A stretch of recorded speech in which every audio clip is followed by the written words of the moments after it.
नमस्कार मित्रांनो, आज श्रावण महिन्याचा पहिला सोमवार आहे. हा दिवस भगवान शंकराच्या भक्तांसाठी अत्यंत पवित्र आणि महत्त्वाचा मानला जातो. आजच्या या शुभ मुहूर्तावर मी तुम्हाला महादेवाच्या पूजेचा एक असा गुप्त उपाय सांगणार आहे, जो तुमची प्रत्येक इच्छा पूर्ण करू शकतो आणि घरातील नकारात्मकता कायमची दूर करू शकतो. हा उपाय करताना तो कोणालाही न सांगता अगदी गुप्तपणे करायचा आहे.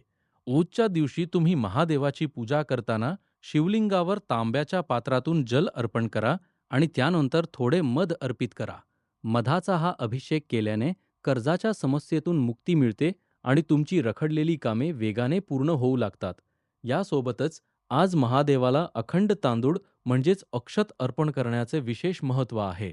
पूजा करताना ओम नमः शिवाय या मंत्राचा जप करत एकही दाणा न तुटलेले असे बरोबर 108 तांदळाचे दाणे शिवलिंगावर अर्पण करा. हा उपाय तुमच्या आयुष्यातील आर्थिक चणचण दूर करण्यासाठी अत्यंत प्रभावी मानला जातो. जर मनात एखादी खूप मोठी इच्छा असेल, तर आज संध्याकाळी प्रदोष काळात महादेवाच्या मंदिरात जाऊन 2 तांदळाचे दाणे आणि एक लाल गुलाबाचे फूल अगदी शांतपणे मनात इच्छा बोलून अर्पण करा.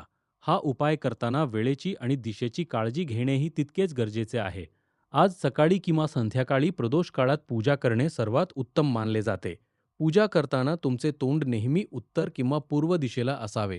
सर्वात महत्त्वाची गोष्ट म्हणजे शिवपूजेमध्ये कधीही हळद, कुंकू आणि तुळशीची पाने वापरू नका, कारण या गोष्टी महादेवाच्या पूजेत वर्ज्य मानल्या गेल्या आहेत. आजचा हा पहिला सोमवार तुमच्या आयुष्यात सुख, समृद्धी आणि आनंद घेऊन येवो, हीच महादेवाच्या चरणी प्रार्थना. थँक यू आणि हर हर महादेव.